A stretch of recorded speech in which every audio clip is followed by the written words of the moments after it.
how do people really learn? At a Newspring, we create experiences with leading learning pioneers like Dr. Flipa Hartman, Julie Dirksen, and Lauren Waldman to explore just that and more.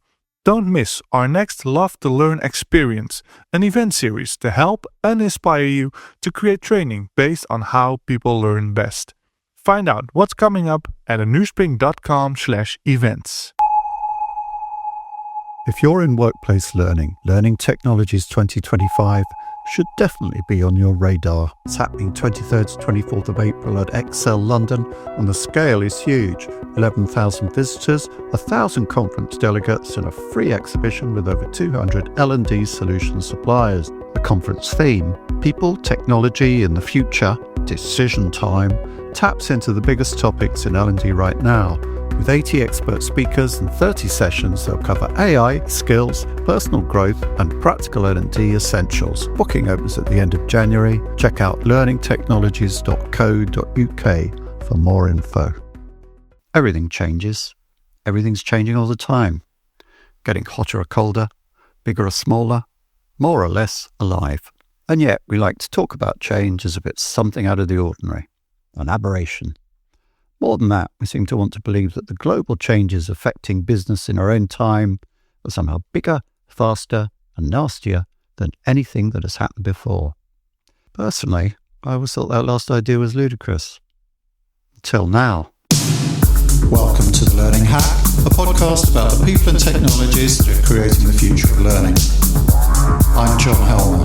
Now guess what? Learning is cool. Learning is cool.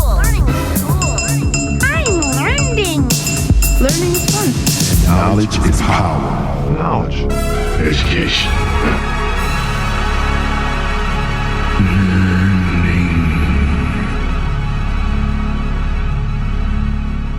I first came across the acronym VUCA, standing for Volatile, Uncertain, Complex and Ambiguous, more than a decade ago at a knowledge exchange event in London run by Iventive, one of our sponsors for this season. I was also at the most recent of their London events last week, and I felt moved to take a time machine back to that earlier year. I wanted to tell them all there, if you think you're living in a VUCA world now, just wait until 2025. All three of our guests this time were taking part in that Iventive knowledge exchange, Learning Futures London.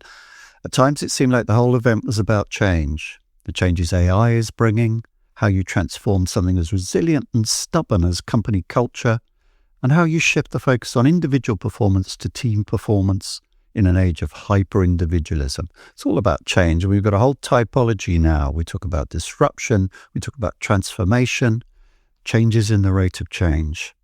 It was a great event, and I want to give a personal thanks to Russell Butler, to Richard and Kerry and everybody in the Iventive team, but also to the people who helped us from Shell, who were hosting the event. In this episode, you'll hear interviews with Kevin Oakes, Kim McMurdo, and Terry Jones, thought leaders, all of them. So here's the first of those, an interview with Kevin Oakes. And who he? Hack Facts. Kevin Oakes is the CEO and co-founder of the Institute for Corporate Productivity, I4CP, a leading human capital research firm. He authored the Amazon bestseller Cultural Renovation, detailing strategies for successful organizational culture change. Previously, Kevin founded and led Sum Total Systems and Click to Learn.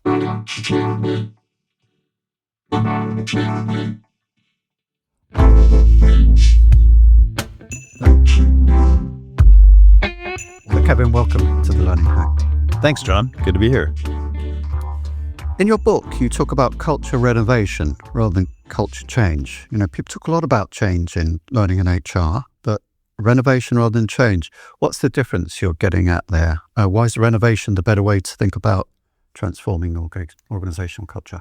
Yeah, it probably makes sense to go back to what we originally researched. So this all came about from a study we did on culture change several years ago, and we were fueled by one particular statistic, and that's that 85% of companies who try to change their culture fail.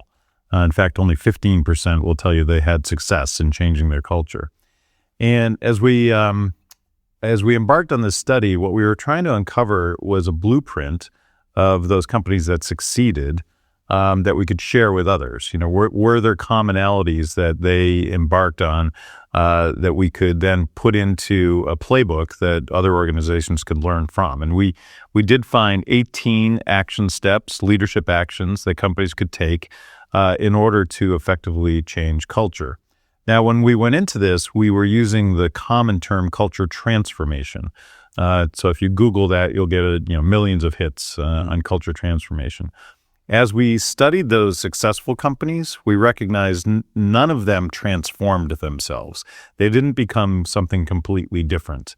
What they did instead was how you would approach an old house. They carefully renovated their companies, keeping what was unique about those organizations to begin with, keeping what was hard to replace, much like you would with an old house, but improving areas, of the organization in order to improve value, again, like you would an old house. So renovation just became a much more approachable term. And I've heard this from many, many people since we published the book, that they love the concept of renovation much more so. It's much less daunting and is something that they can work with. So that's why we chose that term. Doesn't that kind of run a bit counter to the current culture of start up day one, burn it all down and start again? And that just doesn't happen. The companies don't just start all again. You can't just shed everything that you've done in the past and, begin anew. You always have artifacts that you're carrying with you. And so most companies that are trying to change their culture, take that more of a renovation approach. How can we renovate for future value increase? So as somebody who's lived in an Edwardian house and had to kind of deal with quite a major extension to the house, it's kind of a matter of what features you want to keep and what you want to sort of let go. And the way we organize these action steps is using that house metaphor. We put it into 3 stages: plan, build, and maintain. And those are important concepts because a lot of new CEOs or senior management teams, when they want to change culture, they leap right into the build phase, right? They just want to have action quickly, and they're often urged to make changes quickly. Right. But like an old house, if you ran in there and just started knocking down walls without a plan, you could take the whole thing down. And I've seen some leadership take the whole company down by not having a solid plan. Right. So we talk a lot about make sure you understand what are the strengths and weaknesses of the culture to begin with. The worst thing an executive team can do is lock themselves in a conference room and decide amongst themselves, what needs to change about the culture and what's strong about the culture today, because they will get it wrong. Yeah. You really have to listen to the workforce and do extensive listening sessions to unearth, what is really happening at the ground level within the organization before you can even begin to discuss making changes. And it's the same with the maintain phase. It's a phase that often gets ignored, but many times when a company is trying to change their culture, there's a lot of hoopla and, a lot of activity around changing it. But if you don't do the hard work of continuing to maintain that, it's like the old house. It'll just fall back into disrepair. And what happens in a corporate culture is they fall back to old habits and they fall back to the way they used to do things. Yeah, which is where the housing metaphor breaks down, because once you've put that 3rd floor in the house, it's there. Yeah.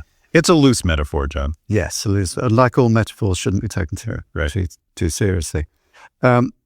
So you studied all these organizations, the ones that built resilient, adaptive culture. What are the common traits of the people who've got it right? How they got it right? Yeah, we've studied that pretty extensively. And companies that have very healthy cultures tend to be transparent in general. They share information widely across the organization. There's not a lot of rumors and secrets in the organization. Everybody knows the scorecard. They know if they're performing well or performing poorly, both at the individual level, department level, organizational level. So I think that's one big part of it. I think having a shared purpose and a well-understood purpose, as well as well-understood values and behaviors, is a common thread through healthy cultures. We actually did a study a little while ago that showed companies where employees can't even remember the values, they tend to be low performance organizations. Right. The ones that know the values off the top of their head, they tend to be high performing organizations. Now, that's a very simple test. Yeah. But it was amazing how clear the correlation was between toxic cultures and healthy cultures. So it's a bit like that politician thing of putting your key messages on a credit card and just making sure they're memorable. Yeah. But also, making sure that all decisions are aligned with the purpose of the organization, the values of the organization, and that the behaviors that are carried out are in line with the values. We often find companies, they've put the values, in a PowerPoint, they've framed it on a wall, but the leaders don't walk the talk, right? The leaders do something very different than the values. And that also is the sign of an unhealthy culture usually. The companies that are healthy tend to reinforce that quite a bit and ensure that leaders' behaviors are always in support of those values. Yeah. That alignment with values throughout a company can be harder to do than to say, can't it? I mean, I think absolutely. Most of my experience in companies is with startups, but even with small companies, we found that we wanted to change the culture of the company by bringing in a Yammer network that everybody could talk to about. But a large proportion of this company were developers, and they weren't going to move away from IRC when they got to Yammer. Yeah. And they resisted it tooth and nail. And in the end, the CEO decided, well, they're developers do what they do. We have this bit of the company that functions slightly differently to everybody else. We can't enforce that. We just kind of have to go with it. Does alignment break down when you have to change the change program according to those specificities and slight eccentricities of different parts of the organization? The lawyers don't necessarily think the same way as the accountants and Well, there's a common thread amongst these companies that successfully change cultures, and having those detractors is something every organization runs into. And you're going to have detractors, at the lowest levels and even at the highest levels. And so it's important to remove those obstacles, not necessarily take those people out of the organization, although that certainly has happened, but make sure that their opinions can morph into what you're trying to do as an organization. And the way that you do that is to identify the influencers and energizers throughout the company. Right. Every organization has these go-to people throughout the company that others turn to, not just for subject matter expertise, but many times for energy. And you have people like this in your life that you turn to them to have great conversations and to bounce ideas off of. And when you leave that conversation, you're pumped up. You feel better about yourself. And then there's the opposite. There are people that you talk to, in the normal course of business, and they kind of suck the life out of you like a Darth Vader, right? And all your energy is gone. We use social network analysis to identify those influencers and energizers. And again, if you ask executives, who are those people in the organization, they're going to think more in terms of hierarchy. They're going to look more at the hierarchical org and think that those are the people that are the influencers and energizers, and they almost always are not. The people that are the true influencers are spread at the lowest levels in your organization. They often fly under the radar. They're not always extroverts. Many times they're introverts, but they have great influence. And when you uncover those people, you now want to make sure that they are bought in to what you're trying to do from a culture change perspective so that they can influence others around you. So in your engineer example, if that same organization had a few key people sprinkled throughout that organization, and they were championing using Yammer or using the new tool, I guarantee you everybody else will start to follow suit after a while. Yeah, that's such an important point, that the kind of influence networks within the company and the dynamics of that are not coterminous with the org chart. That, in other words, almost never is. You might be the manager, but you're not the person that people go to about certain decisions. I worked at a change program where we were, it was about salary sacrifice schemes for HR. Yep. And we realized that there was a big resistance to the behavior change needed. People just didn't trust the thing. So we worked out who they trusted within their department about things, and those people became the champions. Sure. It's working in a similar way to that. Very much so. Yep. Okay. So there's kind of lessons for leadership in that. It's often said that culture starts at the top. What does that actually mean in practice? What are the most important things leaders should be doing daily to reinforce a strong culture? If leaders don't want the culture to change, then it almost never will. So it is important for this to be leader-led. But just like my last example, it's equally important to have the cooperation at the lowest levels in the organization. Yeah. We find that there are, like I said, 18 leadership actions that organizations can take in order to change culture. But in general, leaders have to be highly communicative around what they're trying to do. They've got to describe the why behind the what. Why are we trying to do this? Yeah. They should be focused on measurement, making sure that there's very visible signs of progress. And if there's not, where do we need to tackle that going forward? I mentioned transparency earlier, and that was a big commonality amongst those leaders. Yeah. So there's numerous things that I outline in the book that leaders should undertake in order to have successful culture change. And I'm thrilled that we have many Global 1000 organizations, Fortune 500 organizations that are using the book as a blueprint that they're following in order to effectively create a healthier culture. Okay. So culture isn't just about big leadership decisions. There are also those invisible day-to-day forces that shape how people work and interact. What are some of the most overlooked and underestimated factors to influence workplace culture? Maybe the most difficult one to deal with is when you have detractors in very powerful roles. Okay. And they're not very, it's not very obvious that they're detractors. That's what derails culture change efforts more often than not. And I talked to several CEOs who had successfully changed their culture. That was the hardest thing they had to deal with, is how do I, take these people that are in senior leadership roles, reporting to the CEO oftentimes, but they just don't believe in what we're trying to do from a culture change perspective. Yeah. Many of them moved those people out, and shifted the roles. And they said once they did, it was a breath of fresh air. We suddenly could move forward and progress. And I think that's the hard part for a lot of companies, is how do you deal with that?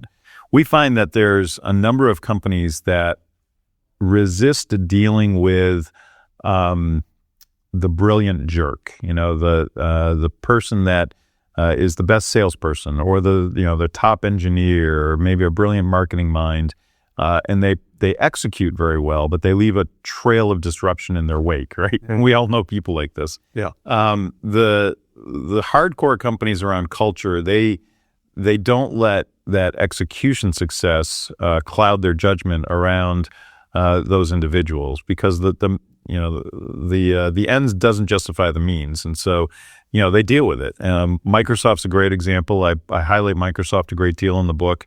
I think what they have done and continue to do, frankly, around their culture is something that any organization can follow, but they do not tolerate those brilliant jerks. They deal swiftly with them.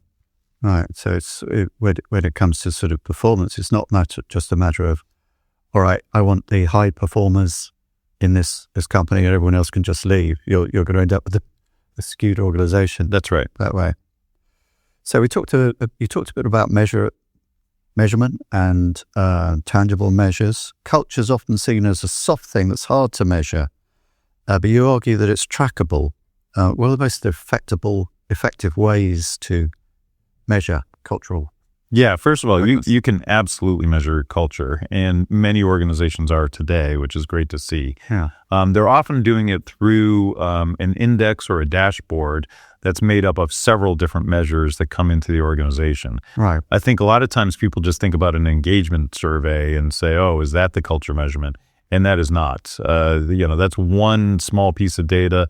I argue that oftentimes engagement surveys are poor measures of culture because it's a point-in-time survey that companies typically do once a year, once every 2 years, and it only gives you, a little bit of data around what's happening at that point in time. Yeah. So we see companies measure culture numerous ways.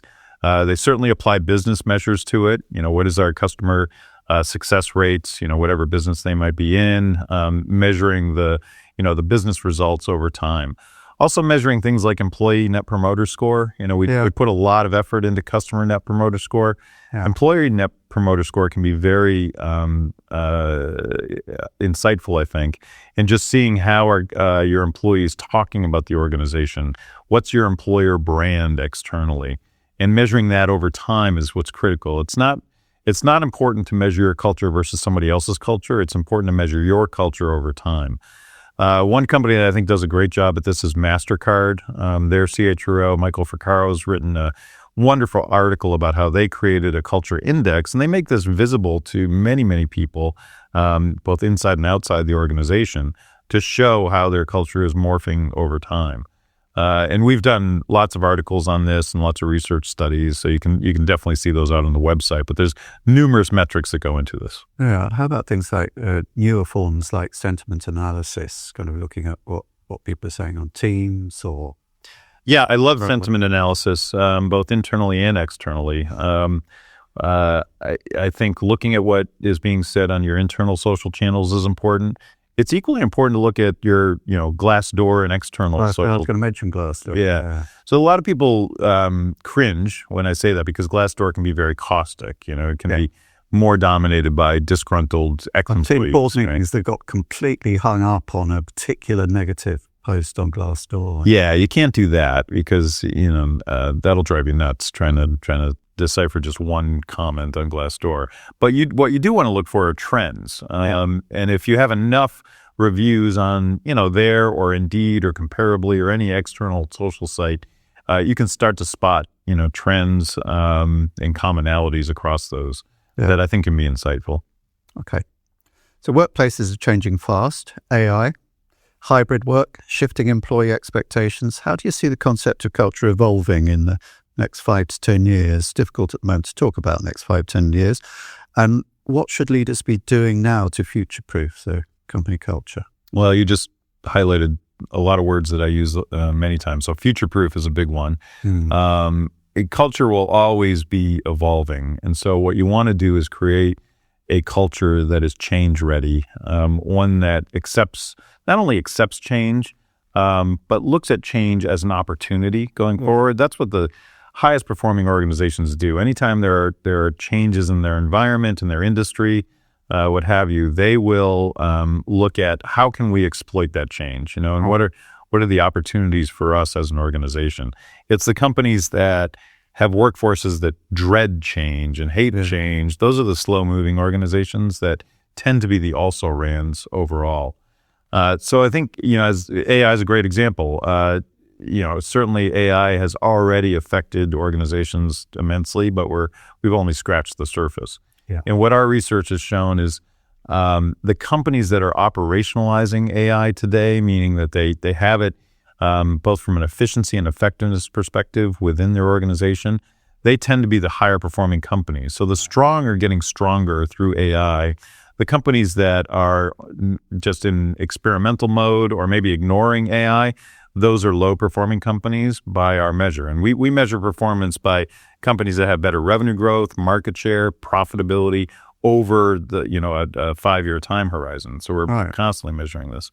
And a big piece of our cultural advice to companies who want to operationalize AI is make sure your executives are on board. Make sure they understand it. Make sure they're using it. Make sure they champion it inside the organization. The organization won't adopt AI if the executives don't really understand it or aren't really using it. So that's a profound shift right now we see in a lot of organizations. Right. Such an interesting discussion. You're obviously a real expert in change, and we talked a bit about transformation, but are there different categories of change? I mean, how about disruption? When something changes so fundamentally that the whole thing just seems like your basic business model is blown out of the water. Is it an intensification of the same kind of focus that for you, or are there different categories of where you go into crisis mode or something? Disruption is almost a matter of opinion. I heard this a lot when the internet came around, right? Yeah. So, suddenly that was going to completely obliterate certain businesses. But it was the businesses that adapted that became stronger, right? They used the internet to their advantage. It's the same thing today with AI. The ones that are using it to their advantage are going to become stronger going forward. So I don't put a lot of weight behind is it too disruptive or not. I think there's always going to be disruptions in the environment and in the industries that you're operating within. Now there's different types of change. There's process change internally, and how are you having some innovation around what you're doing from a process perspective. There's change and innovation, what you're doing with your customers externally. I think that the goal here is to not be stagnant, right? I think there's very few organizations out there that are completely stagnant for a long period of time and are wildly successful, right? Just is a rare thing. It's the companies that are constantly adapting that are going to succeed. Interesting. So we have to bring this to a close, unfortunately. Very interesting. Thank you for very much taking the time. Lastly, could you just say who on the kind of topics that we talked about, who do you personally follow? Who would you do, apart from reading your book, what else should people look at and follow and listen to? I take a lot of learnings from data that is published around culture, and a lot of people publish data in addition to ourselves, but also from the case studies. I love reading about success stories out there. I think that brings that data to life, and there are numerous companies that I think are doing a very good job with their culture. I mentioned Microsoft and MasterCard. If you go back and look at their stock prices of when they decided they were going to really impact their culture, it's night and day from where they are today. They've just tremendously increased the value of the organization. But there's many more examples out there. T-Mobile's another one, which has been one of the greatest turnaround stories in corporate history. And I think we can take learnings from all those case studies out there that any company, whether you're in that industry, small or big, you can apply to your own organization. Yeah, I'm sure people have learned a lot from this interview that they can apply to their own organization. Thank you very much. Hopefully. Thanks, John. Thanks. If you're looking to connect with the top minds in learning and talent, there's no better place than an iVentiv event. That's IVENTIV. Since 2009, they've hosted nearly 300 interactive conversational events exclusively for senior leaders like global heads of learning. I've been a sponsor myself and found these events invaluable. Less about sitting and listening, more about real, impactful conversations. It's an unmatched opportunity to collaborate with leading chief learning officers on the challenges they're tackling today. Join the conversation. Visit iventiv.com/learninghack. That's iventiv.com/learninghack. Hack facts. Kim McMurdo is the Global Head of Organizational Development at Standard Chartered Bank, overseeing leadership capability, team effectiveness, employee voice, and culture activation. With over 17 years in financial services, she's got international experience across Asia, Europe, and the US. Kim is passionate about developing leaders aligned with the bank's purpose.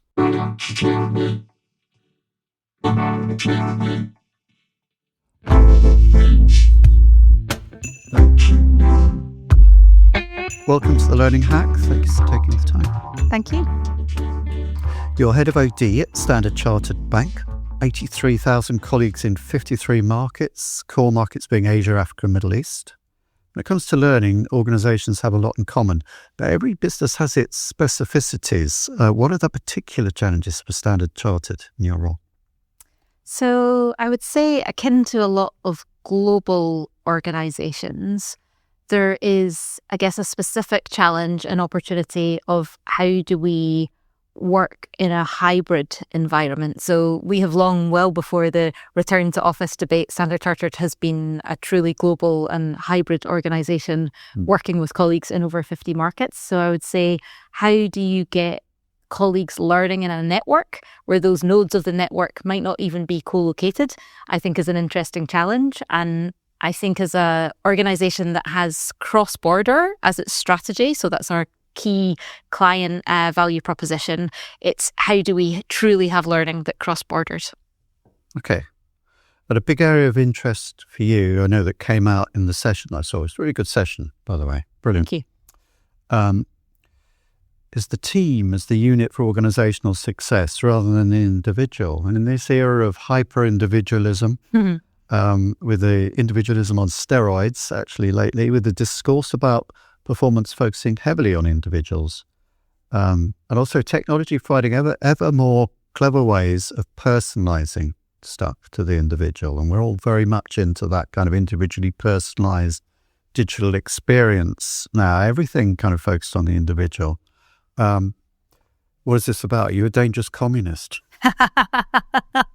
I've not been described as that before, but I think whilst of course the value of the individual and individual effectiveness and hyper-personalization to help individuals will of course continue to be important, I think when it comes specifically to the domain of leadership, it's a dead end to only think about the individual in that construct. I think if we look at the size, scale and shape of the adaptive challenges, even if we just take the interplay between the human and technology, it's, I think, a tad naive to think that that's going to fall down to individual competence of an individual set of leaders. I am much more curious about how do groups, coalitions of leaders come together. And we see this actually both in private and public sector, where actually the need to partner and to work in an ecosystem is much more important than your individual competence within your individual domain, within your individual organizational walls. So yeah, that's why it's not a replacement of individual capacity. I think it's looking beyond individual capability into collective capability. So not so much about locating your big stars and developing them, but about a constellation of leaders? Yes. So nice way of putting it. Yeah, so thinking how do a collection of bright and star-ish leaders come together as a unit, and how do they interplay with each other and their skills and their styles and their preferences? That, I think, is where we can do some leading-edge organizational development work. Right. Do you want to talk a bit more about what you shared in the session with everybody? And there were those 3 points, weren't there? And it's a memory challenge that I'm now struggling. Co-creation was second, I think.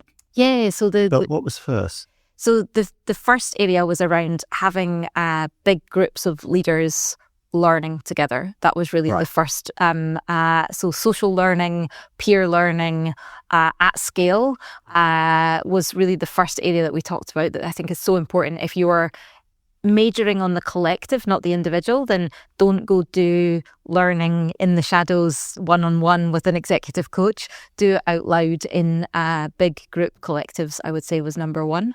The second, as you say, was if we are going after this more collective style of leadership, then it can't just be the domain of the HR professional that picks the competency from the competency framework. Right? It has to be very much contextual and co-created with the business as well.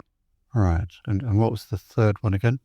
With partners. So bringing in partners and clients to thinking about how we are doing leadership development, not as a spectator or not as a provider, but actually in the sandpit with us learning. I think large partnership organizations, a true sense of that or size of that partnership is, are they actually learning together as well? And when you say partnership, is this partner within internal people in different divisions or different territories, or external partners, or so both really? I think particularly at the executive end and the senior end, I think there's very little that a CEO can achieve just within the four walls of their organisation. Right, the need to partner, whether it's with government, non-governmental, whether it's sometimes with competitors, and with suppliers, advisors, etc. So I think bringing more leadership learning closer to the context of this, it's an overused word, but I do like the descriptor of an ecosystem rather than functional leadership. Okay. And within those three things, there were things you located that were tricky and others that were difficult. Tricky is a word that's come up a lot in this day, which is weird. What were the tricky things about the approach? So I think when we were talking about what's tricky, we were thinking about what's getting in the way of us going after this more collective style of leadership. And I think there was a couple of things that really stood out from the group discussion that we had. The first is assessment. I think in the HR world, we often only assess individual competence and individual personality, individual preference.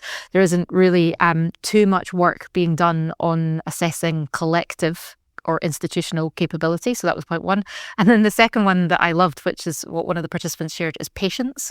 Yeah. So again, in a world where people are quick to try and show their ROI within 6 months of delivery, if we're thinking about developing deep trust with leaders across a network, that's not going to be a kind of instant noodle return on investment. Yeah. To come back to that thing about assessment, a thing that I didn't actually voice in the session, but it was in the back of my mind, probably because it tends to be large organizations that are represented here, and my experience is mostly with startups. But I've worked a lot trying to get sales to work with marketing as a consultant and as a middle manager, which is difficult because they're assessed completely different. Completely different. Salespeople have individual targets. Yep. And they live or die by their target and whether they've hit it or they haven't. And a lot of them are in sales roles because of their personality profile. That's how they prefer to do it. Yeah. Marketing people, completely different, very kind of systematically driven and tend to be assessed that way and more collectively assessed, I think, if, the organization's not getting a lot of kind of brand purchase or enough leads, those are type of the measures, but it doesn't tend to be down to that individual target. How do you deal with that? Because it's very often the case that different functions within an organization are assessed differently. Yep. So I think there's multiple levels of assessment that we're thinking and talking about here. So originally I was thinking more about the competency assessment, right, and the individual, but you're taking it up a level, which is assessment in the broadest sense of how are you rewarded and measured on your performance. You're going to be here next quarter. Exactly. Those salespeople. And I think looking at those like hard system drivers are so important, because quite often when we think about, how do we want to drive collaborative leadership, we think it's all like mindset and behavior, whereas actually, as you're pointing to, it's quite hard wiring in terms of, am I going to get a bonus and am I going to be here next quarter? Yeah. So I would say having more conversations around shared goals and shared success and making sure that what you're rewarding is, yes, there will always be an element sometimes of the individual performance in, say, a sales role, but making sure that that's value accretive and not eroding value from somewhere else in the franchise and in the organization is so important in your kind of sales and incentive structures. Yeah. Is it a matter of changing the way that salespeople, for instance, are assessed, or? Yeah, so I think it's being very careful what you put out into the organization as to what you value, right, and what you pay for, and making sure that it's like that leadership shadow, isn't it? Making sure that if you say in the organization that you value cross-border collaborative leadership, that's what you measure and that's what you prioritize and that's really much what you reward. So that I think it's the cohesion that's as important as to what you pick, that you're reinforcing the same messages through your leadership learning, your selection, your assessment of performance, and then ultimately your reward.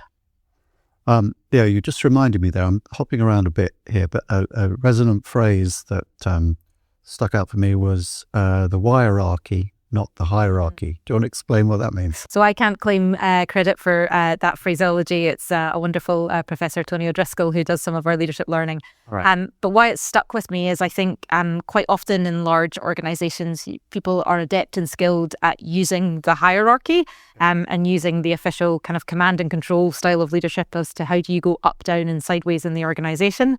I think the invitation to use the hierarchy, which is the soft connective tissue of influence, partnership and collaboration, is a slightly messier but much more effective and long-term healthy way of activating leaders. So yeah, we quite often talk about the hierarchy, the invisible knitting together of different leadership systems within the organisation. Yeah, and it comes back to something that came up earlier in the day, and I'm kind of struggling to remember who it was who said it, but that the sources of kind of influence and even power within an organisation aren't necessarily exactly the same as the org chart. There'll be people who are kind of mavens for some particular thing, Yeah. and everybody trusts what they say in their advice. And so that's what we mean by the hierarchy. Yeah, absolutely. And when operating in a hierarchy or when operating in a network or an ecosystem, the role of trust becomes so critical and really important. And I thought it was a wonderful addition by one of the participants to talk about the 3 levels of trust. So the benevolent trust, do I like you? Do I empathize with you? Being kind of the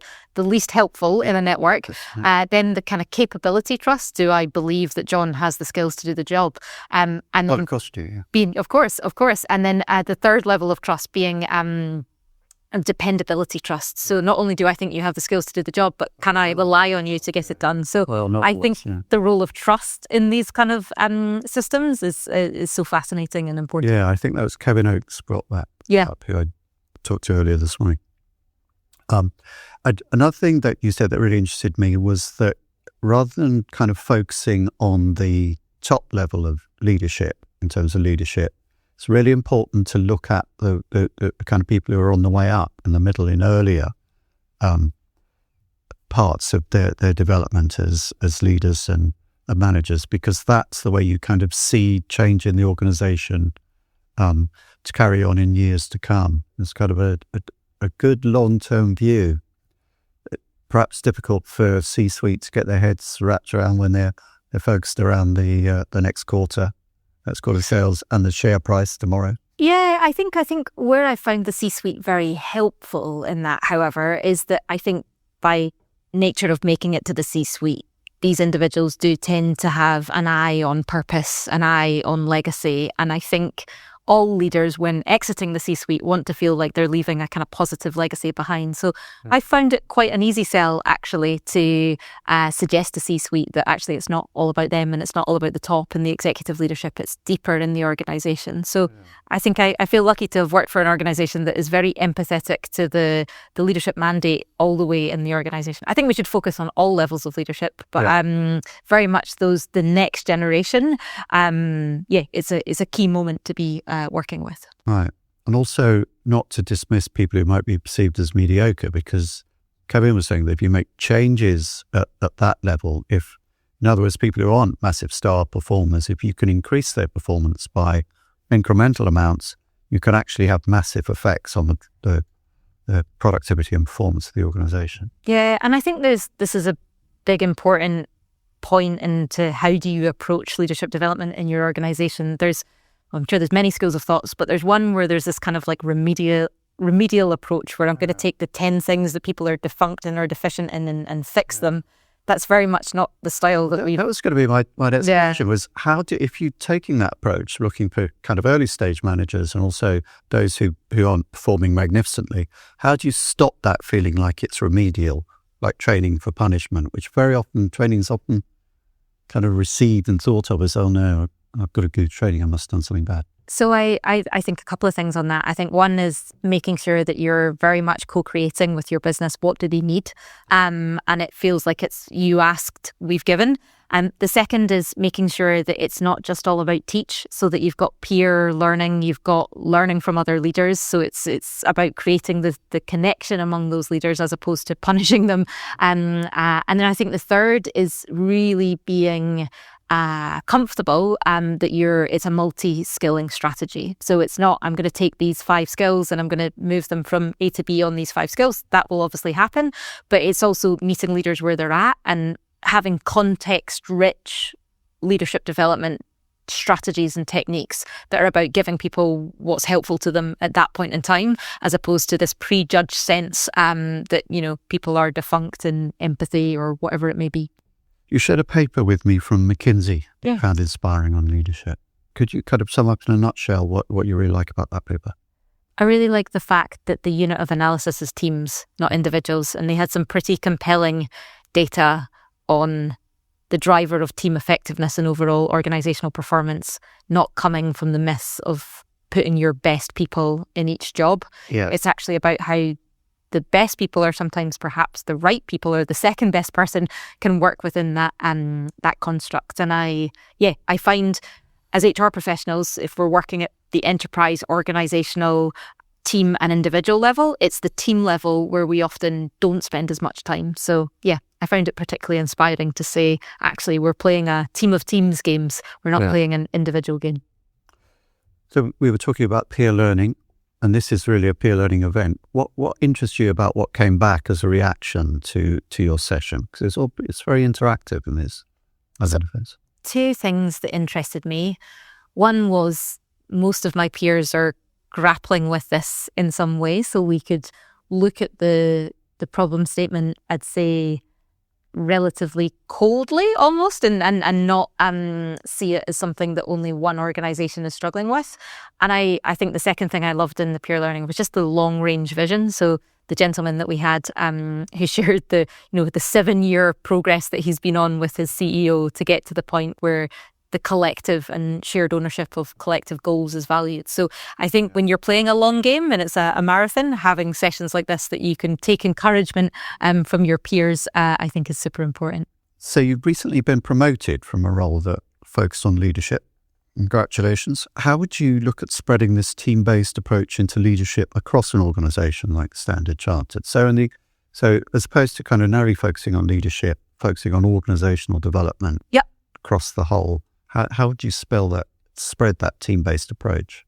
So thankfully organisation development is now my job title and is now my mandate. So I think it's about flowing to the work and to the moments rather than thinking about taking leadership development out of the flow of work. So one good example in organisation development is using strategy activation. So conversations that we're naturally having in our business around how do we accelerate growth and performance in certain parts, and co-opting those to be real moments where we can do big organisation development interventions. So that's what I see as a bit of the nuance, is how do we use the team of professionals that I have who are very skilled org development and org psychologists, etc., to support big critical teams, sometimes teams of teams, sometimes agile teams, sometimes leadership teams in the flow of work, I think is the big opportunity that I am excited about. Wow. We all get very excited about learning in the flow of work. Yep. When will it come? Yeah, I think maybe we're calling it the wrong thing, learning in the flow of work. Maybe it's the flow of work and not trying to bifurcate that learning is something that happens separate from kind of leaning into that natural occurrence of learning within the flow of work. Yeah. So lastly, who would you recommend people following on this? I mean, we'll share the McKinsey paper in show notes, but beyond that, who else in your view should executives seek out and listen to in today's crowded media environment for sound judgment and advice on leadership and organisation development? You mentioned Simon Sinek and a couple of other names. So this is maybe not the right answer for the podcast, but I think the reason that I've brought this topic to Eventive and to my network of peers is that I actually don't think there's lots of people talking about this. So I don't have a single person. So obviously I mentioned the McKinsey article, and it's their executive development branch that have been working on that. But I do still feel like, to your point, in this world of hyper-individualized, personalized, maybe you can tell me, maybe your readers can tell me who I should be reading, because there isn't a singular voice on this. Yes, readers, please write in and tell us. Write in sounds like the old days of stamp on the back of an envelope. Yeah. Send it on a postcard, but kind of hits up on social media and tell us who you think is good in this area. I mean, it's already new for me. I'm learning today. Every day is a school day. Exactly. Especially today. And it's been wonderful to be instructed by yourself. And thanks for taking the time. Thank you for learning with me. You're welcome. Hack Facts. Terry Jones is the Senior Director of Global Talent and Development at Palo Alto Networks, focusing on talent, learning, and organizational development. Recognized as a thought leader in the HR field, he emphasizes leadership development and employee experience. Terry has previously held senior roles at Chubb, BT, and Google.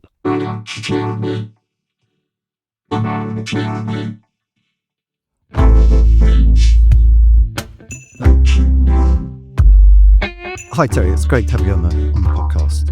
Thank you very much for having me, John. You've worked in the people function in tech, notably at Google and Palo Alto, and also in finance. So you've worked kind of, those type of companies and also more normal kind of companies, if you like. I think a lot of us who don't work in the tech sector have this idea that companies like Google or Meta are different in some important way from those in more established sectors. Well, obviously they are. They have a kind of different culture. But they also think that the people are different, but they're completely different species of people, maybe, from the people that HR deals with normally in other sectors. But are they? It's a great question. I mean, the short answer to that is no, the people aren't different as such. But what is different, I think, is the culture and the leadership in particular. And if I take the culture first of all, all organisations have got their values, which they try to anchor their culture in, and it defines them. Places like Google, Palo Alto Networks that have similar types of values, but the one which always, I think, is amplified in those types of organisation is disruption or innovation, however it is called. Yeah. And I think, I think that is the type of value that is lived and breathed and you see and is encouraged. And because of that, there's a real authenticity that underpins it. When you have everybody in the company from leaders all the way down expected to disrupt and innovate, and be themselves and bring their whole selves to work truly, I think that fosters a very different type of mindset and therefore behaviour. Yeah, we're at a conference where people are constantly mentioning change. Actually, over the last couple of days, it's a word that comes up again and again, and kind of a realization that there are different types and grades of change. So you have kind of transformation, and you have rapid overnight change. Disruption hasn't been mentioned that much, but it is very much a key part of the landscape at the moment when we were recording this. As we all know. I completely agree. January, it's been like constant, disruptive, tumultuous change, Is that a function of the companies that you worked in, that are tech companies, and what kind of strains does that impose on HR? No. Well, I think to take change first of all, yes, we're in a incredibly uncertain, high VUCA world, aren't we? I first heard the term VUCA at a conference here many years ago, about 10 years ago. Yeah, and obviously the geopolitical landscape translates into the business landscape, translates into the individual functions, certainly within tech organisations, but all organisations, I would imagine, at the moment are having to make decisions constantly based upon the change that is happening around them and some of the things that they can't control as well. So I think when they're sort of synthesising that into what is it that you can control and change and transform, I think it's really important. And coming back to Google and Palo Alto Networks and other tech firms, I think they've got a certain tolerance already built into the culture for change because of that innovation and disruptive mindset and encouragement. And so, I think I think those organisations are already a sandbox for experimentation and change, and they set up their whole systems, processes, and ways of operating to drive continuous change. So I think there's a great level of resilience and tolerance certainly in those types of companies. Do they have a different attitude to things like performance, for instance? I think, most organisations and sectors that I've worked in, I think, the performance bar is always high. I think, distilling it out of that, you want to look at, obviously what people are achieving, but also how they're doing that. And I do think there's a greater emphasis on the how, because, the way that you collaborate with people, the way that you're inclusive, and that's another defining feature, I think, of those types of companies. Very much that philosophy of the wisdom of crowds, so not believing anybody has a monopoly on wisdom, that actually collectively we can create great and amazing things. I think I think those environments, and Harvard did some research on this, didn't they? And said that 70% of behaviours in organisations is based upon the environment, and that's what also is driving the high performance in organisations. And so I think what you see in some of these tech companies is, let's create the right environment and culture to enable people to come in, do their best work, self-actualize, and therefore perform at a very high level. So I think the level of performance, certainly from what I've seen, is typically very high in most areas. And I think that's quite defining in tech sector as well. Yeah. One of the things that's driving a lot of change is, and a perception of change to come as well, is AI, of course. A lot of businesses are bringing it in, thinking it'll be a magic bullet for productivity. But how do you make sure that AI isn't just about efficiency, but actually helps people to do more meaningful, high-value work?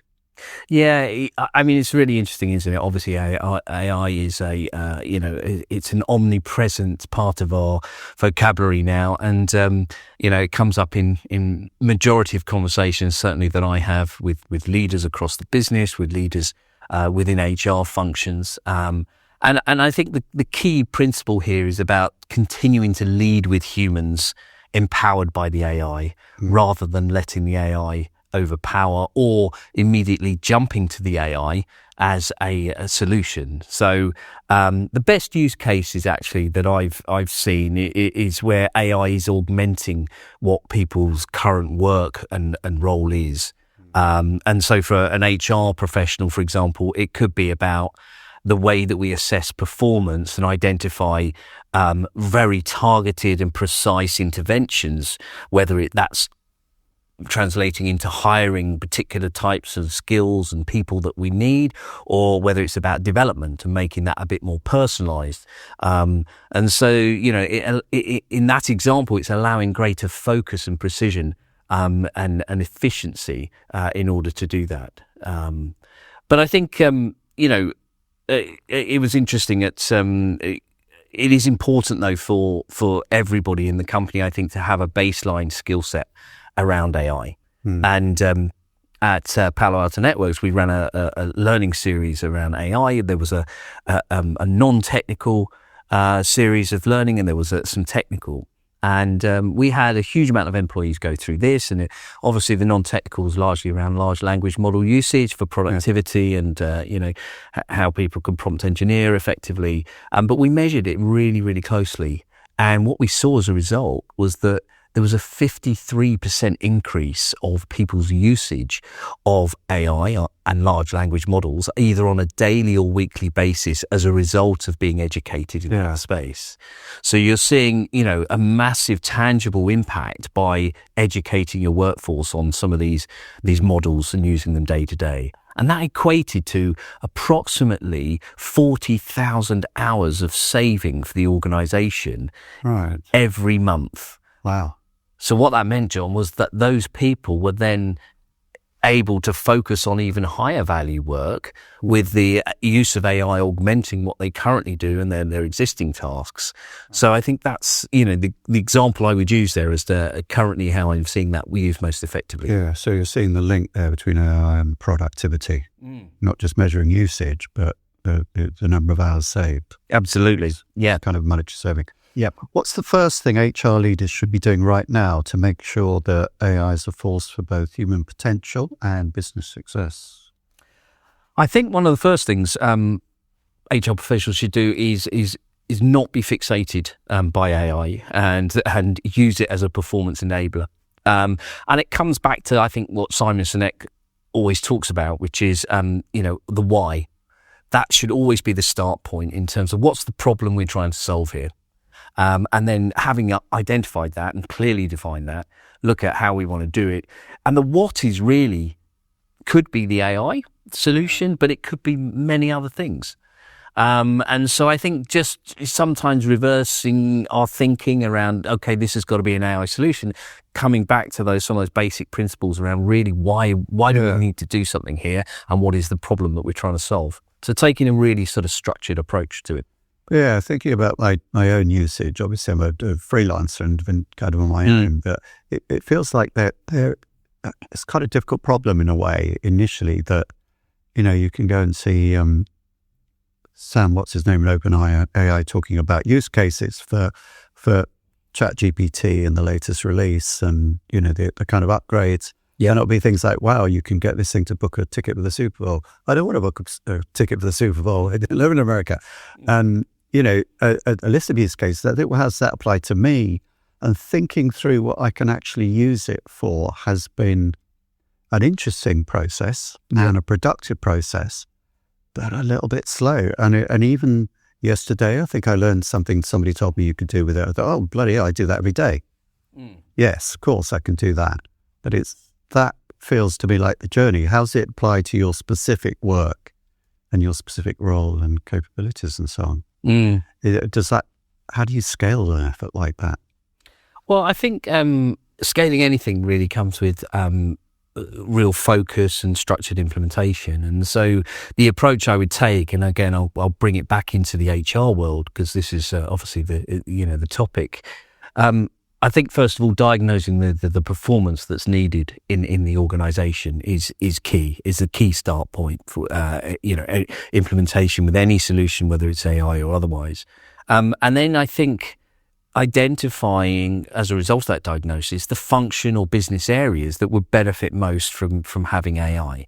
And it could be something to do with recruitment, it could be to do with onboarding, bringing people into the organisation, employee engagement or learning and development. And then looking at the right solution. So whether that's the ATS for hiring, whether it's a chatbot that's going to bring the organisation together and streamline some of those sort of common repetitive requests that people have, or whether it's you're doing predictive analysis, looking at the types of skills for the future and integrating those. And so as a result of that, I think following that sort of process, it enables you to focus then in implementing on the right people, the early adopters. And I think it comes a bit down to the sort of law of diffusion with this, where we'll get to a tipping point across the organizations. And I think the law of diffusion talks about 16 to 18% adoption of something before you get that tipping point. So I would definitely encourage that, go after those early adopters and those areas of the business that also are prepared to collaborate and embrace that type of approach. Yeah. You mentioned skills there. Skills is probably the number 2 hot topic in L&D, according to Don Taylor. It's wonderful research. This conference in the last couple of days, I've heard a real variety and mix of views about skills and competencies and that whole. What's your beat? What's your stand on that, Harry? Yeah, we've had some good conversation, haven't we, John? And you've seen it in the room. And I when I step back and I think about performance and what it is that drives high performance. And across any domain, the first principle is really having a clear sight of what it is you're trying to achieve and how you're then going to get there. And so having that sort of North Star, with a framework, which is a guideline really, I think is fundamental to high performance. I've worked with lots of different and built lots of different, competency models, frameworks, charters, whatever they're called in organizations. And it just gives you a compass as to, where am I now? What does good look like in this role? People are calling them success profiles, talent profiles, all types of fancy words now. But ultimately, it's about here are the core mindsets, competencies, knowledge I need to exhibit to be really good in my role. And I don't think they're static. So I think the frameworks themselves are a guide, but it's a decent start point. And I think if they've got flexibility built into them, what you're able to do then is add the strategic critical skills that you need as a business going forward. Because any assessment you do against those things, John, is just going to be a snapshot in time. Yeah. However, it is it's a good start point, and it's in my view worth investing in getting those. Looking at who your high performers are, identifying those key competencies. Yeah. Because it's the old adage of garbage in, garbage out. If that isn't in a decent place, then you're not going to get great data. And the problem with that though is it takes time to do it. It can be very costly to kind of assess the skills in your organization and around roles and stuff. And you end up with something which is at least slightly rigid. And we're in an era where, skills needed are changing quite a bit. And jobs disappear or tasks of work disappear. And then people have to be kind of moved on something else or sideways. And you need a bit of reskilling and upskilling, which are things people talk about all the time. Are you worried that skills and competencies matrices are things that kind of slightly hold that back? I'm not if it's dynamic. So I think for me, any system framework that's put in place needs to have flexibility built in from the outset. And so obviously, depending on how you then scale that. One of the notions I've got, which I really want to sort of build out further and implement in organizations, is this idea of a skills dashboard. Right. Because this is something which I think is very dynamic and will be able to accommodate any changes that an organisation needs around its skills. So just to give you a snapshot of my sort of concept here, I think using AI, we can take a scrape of every individual in the organisation's current skill set in terms of what it's doing for its role right now, but also take a scrape of what it is that they've done historically. Because I think there's a huge amount of great skills in organizations and individuals that's underutilized. People have come from different environments, different organizations. They may have done enormous project management, change management work, which they're not currently doing in their role. And, maybe it isn't identified, but we need that type of skill. Yeah. So I think getting a greater understanding of what is it this person's bringing to the table, what is their package of competencies, if you like. And then having done that scrape, looking at, okay, what do we need as an organization? So we need these things for you right now in your role, but we also need these other things as business critical to drive the organization forward. And then what does that gap look like? And then feed into that the personalized interventions and development paths and activity that the individual needs to do. And that can be a very dynamic thing because you can keep feeding that type of system once it's created. Because as an organization, if we want to open up different products, services, channels to market, whatever that may be, we can feed that into that system, that ecosystem. And that individual, when they would go into that platform, would see their personalized skills dashboard and see that there is some things that they need to develop in because the organization needs that of them, or that's part of their defined career journey and where they want to go next as well. Right. And they've got automatic linkage to the types of development opportunities that will get them there. Marvellous. And playing that back towards HR and L&D and people generally, these professionals are going to lead the sort of changes that we've discussed. How do HR professionals need to develop their own skills and stay ahead in that space? Yeah, I think I think in a number of ways actually. I do feel when I look at, AI is going to start to take on a lot more of those sort of transactional, repetitive tasks, and that's going to take that away and enable the HR person, as I've alluded to before, to be more productive and add value in other areas. When I think about the way HR functions are currently structured, you traditionally have an HR business partner or people business partner, depending on what you call that function. And then you'll have your centers of excellence. And I think there's a huge overlap between what the people business partner is doing and the talent development or learning business partner is doing with the business. And I think taking some of those repetitive tasks away, I think those two roles are going to get even closer and overlap and potentially could merge into one. going forward. So I think there's some organizational structure implication with the introduction of AI. On a sort of operational level, I think, we've introduced in organizations across the whole employee life cycle now AI. It's, used for sourcing, screening, job description creation in the hiring spaces, as well as creating interview questions. You can use for scheduling. You've got AI summaries that can now capture obviously some of the stuff that's going on. Talking about a lot of the stuff I do, Yeah. So so this is hugely powerful and enabling performance. I think when I think about sort of leadership. And leadership is key, as we know. It can be up to 70% of what creates the sort of culture and environment for performance, and the influence that it has on the team.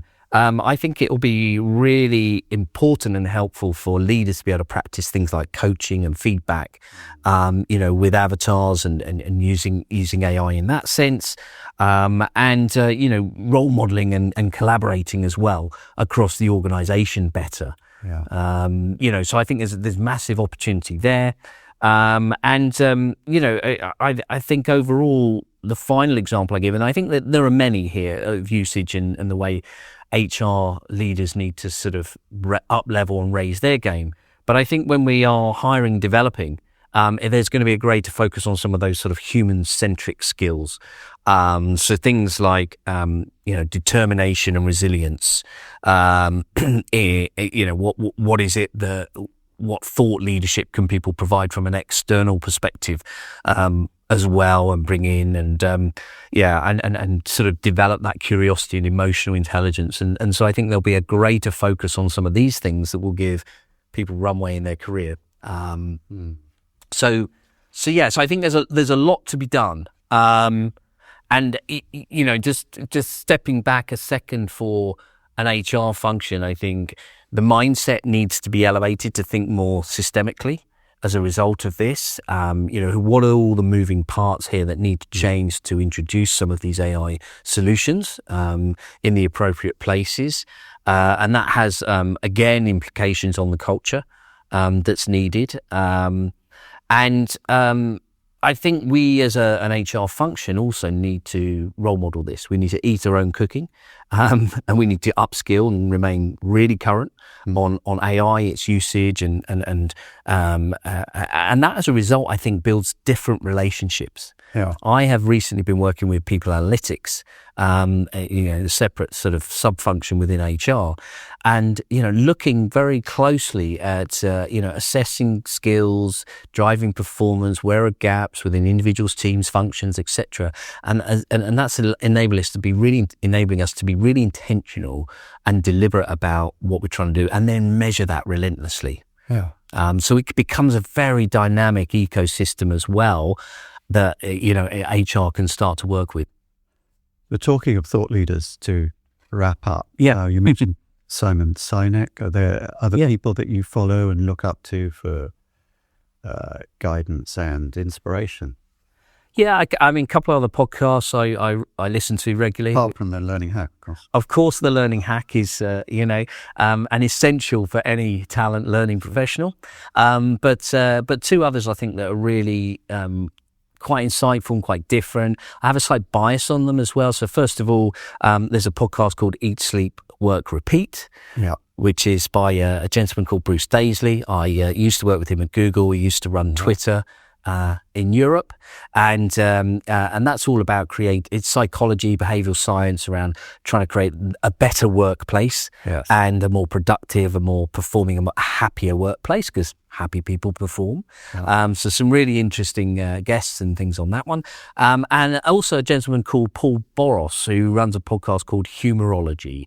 It's an award-winning podcast. It's about the application of humour into situations, whether it's diffusing sort of tension, or whether it's just about bringing that into your work day in order to be healthy and obviously great for mental health, etc. as well. But the power of humour in our lives and that sort of chemical happiness that it gives us, I think is unlimited. And so Paul Boris has some incredible guests ranging from politicians through to thought leaders and sports people, business people, etc. And their usage of humour in order to be able to get by in very uncertain world. And we need a bit more humour. Yeah. Well, on that happy and humorous note, thank you very much for cheering us all up. Thank you very much, John. Thanks for having me. Thanks. That's all on the Learning Hack podcast for this time. The Learning Hack is completely independent and transparently funded by sponsorship. If you want to help others find us, please like, follow, rate, review and subscribe on your podcast platform of choice or on YouTube. The Learning Hack is among the top 5% of shows most listened to globally, according to Listen Notes. And if you think your organisation could benefit from sponsoring the Learning Hack, or from using our knowledge and resources to start your own learning podcast, you can contact me on john@learninghackpodcasts.com. Until next time. Stay curious, learning people.